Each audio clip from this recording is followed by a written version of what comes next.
One of my favorite Real Talk topics was the one that we went over today.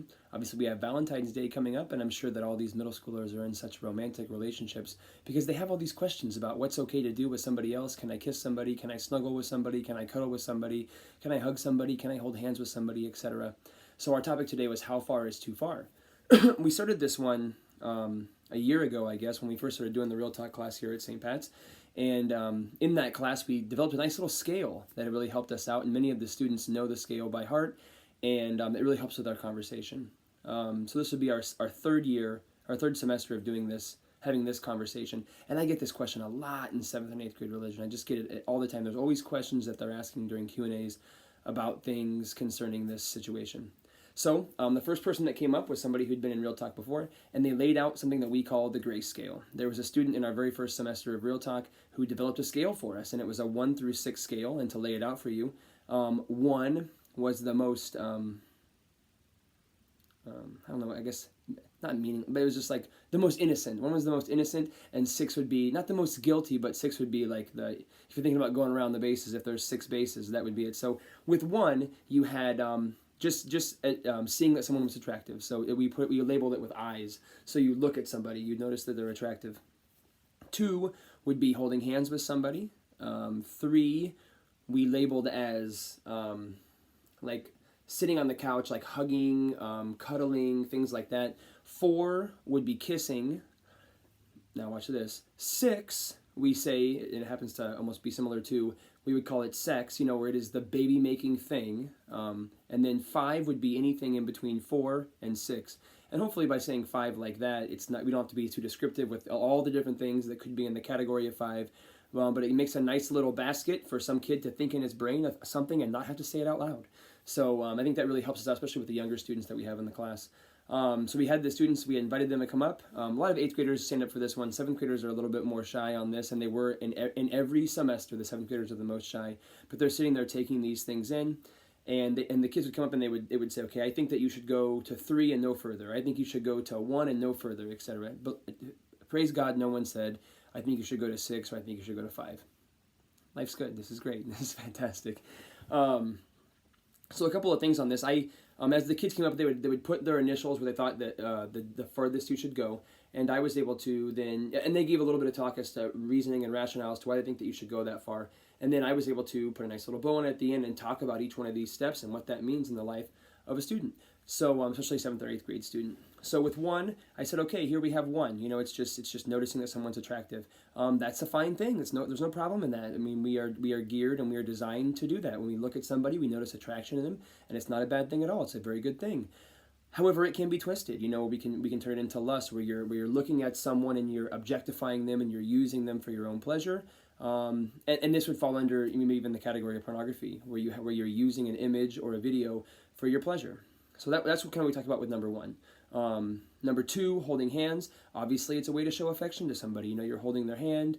You can hold your hand with your mom, with your grandma, with your dad, with a boyfriend, with a girlfriend. And I think that at this point we start making a little bit of a distinction. Are you holding someone's hand because you're showing affection to them? Probably so. But is there a way to hold somebody's hand where you could lead that person into a state of arousal? Now that would be different, and that's where we try to draw the line in this conversation as we go through each one of these steps. So if you're holding hands with somebody, I would say it's probably innocent enough. It's probably just to show affection to them. Then we get to cuddling, and cuddling, I think that line becomes a little bit more stark. Where okay, am I sitting on the couch with my arm around this person because I'm showing them affection, or am I embracing this person in a way that leads them to arousal? Two different things. Especially when we talk about how many feet are on the ground is another way I've heard it described. If you're sitting on the couch and both feet are on the ground, seems to be pretty innocent. But if you're sitting on the couch and you have one leg over somebody else's leg, well, that's a little bit more. If both of your feet are off the ground and you're laying on the couch, that's even more and could be leading someone into a state of arousal. So there's a definite line that we have to be aware of. Obviously, then we get to kissing at number 4. You can kiss your mom, you can kiss your grandma, you can kiss a friend, whatever, and it's just a sign of affection where you kiss somebody on the cheek, even on the lips. I kiss my 80-something-year-old grandma on the lips all the time.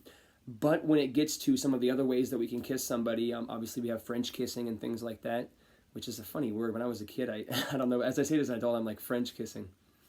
Okay. Anyways, as we get into these realms, now we're really also drawing that line between affection and arousal, where there's a definite line here. Am I just showing affection to this person, or am I trying to arouse them? Then we get, and especially if you're trying to arouse somebody by kissing or even by cuddling and things like that, now we're leading it into some of these things that could be in this 5 category. And 5 category helps us to also get another structure around some of these things that we might do with somebody. Many times students ask me, when it comes to the 5s and the 6s, some of these things, use your brain. I mean, you've heard words and seen things. What are these? What are the parameters around this for me as a Catholic? How can I build a structure around this? Some morals, offense, etc. And I'll tell students 3 categories. And believe it or not, some of the guys in this class, because we have 8th grade lunch all the time, they have these memorized, and I'm so thankful for that. I'm thankful for Sarah Swafford coming out and speaking to this, Jason Everett speaking to this.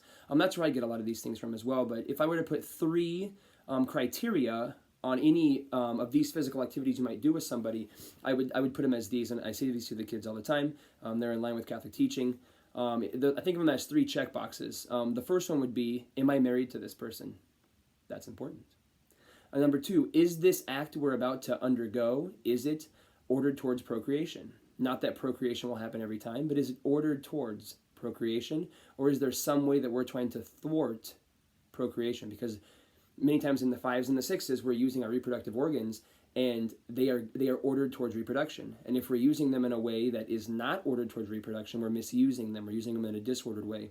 And that's just scientifically, logically thinking, not even to speak to theologically, what the scriptures say, what church tradition says for thousands of years.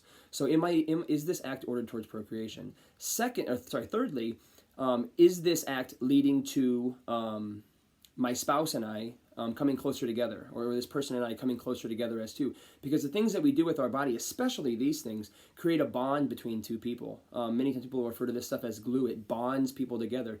When you see people get divorced, it's terrible, because those 2 people have been bonded together like no other people on this planet, and it's ripped apart. That relationship is fractured, and it's so painful because they've come so close together. So it's marriage, procreation, and bonding of the couple. So when kids ask these questions, okay, what about this thing? I'm like, okay, does it fulfill all 3 requirements? Are you married to this person? No? Well, then you shouldn't be doing that, because you shouldn't be giving yourself in this way to a person that's not given themselves to you in that similar way for life. These are things that you should be doing with someone that you've given your life to. Next, is this thing ordered towards procreation? No. Well, as we discussed, you're misusing your reproductive organs. And then third, is this bringing you guys closer together? This is a secondary but a major benefit of the conjugal act between 2 people.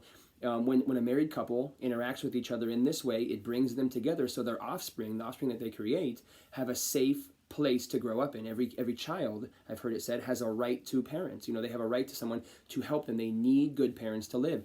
And this bonding of the couple brings a husband and a wife together and makes them close, so that the nest, so to say, that this child, this offspring is born into, is as good of a nest as possible because of the bonds between the parents. So are these things all being checked? Are all 3 of these boxes checked? When it comes to 5, it comes to 6, that act, the 6 act, we always label with a baby. The 5, we just make a bunch of squiggles and you use your mind.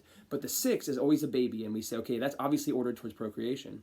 But there's ways that you could go about making a baby that are not bringing the couple closer together, and therefore they would be immoral in Catholic teaching, because you're going outside of the bounds of the nuptial embrace. You're not freely giving each other in the creation, each other in the creation of this child. So that would be a way you could misuse that. You hear that? But and obviously all these things have to be done within a marital context. For 5s, I think that the big thing with 5s is that they discount, many of those things discount the ability to be open to procreation. So again, you're misusing your reproductive system. I lost track of all those things. Hopefully you guys caught all of that.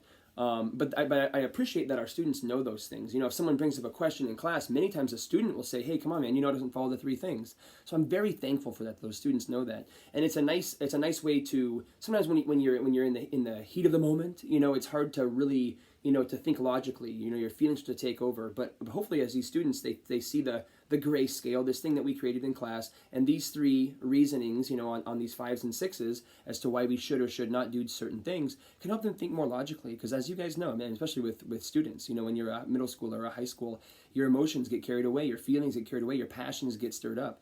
So we need to really be prudent and think, should I go down this path here, or should I stop right here? What should I be doing, and how is that going to affect myself and the other person? So good conversation. I think they got a lot out of it, and it's always one of the most exciting ones. Kids are very, very excited to give their opinions and their thoughts on it. So again, I thank you guys. I doubt that I could say many of these things in public schools around the city, around the nation, so I'm thankful to be able to say these things and to present this Catholic teaching to you guys. If you have any questions on these things, feel free to text me or email me. I got some chairs in my office right now that are empty. If you want to occupy some of those and talk about them for a while, I would love it. I'd love nothing more than that. So again, thank you guys for allowing me to talk to your students.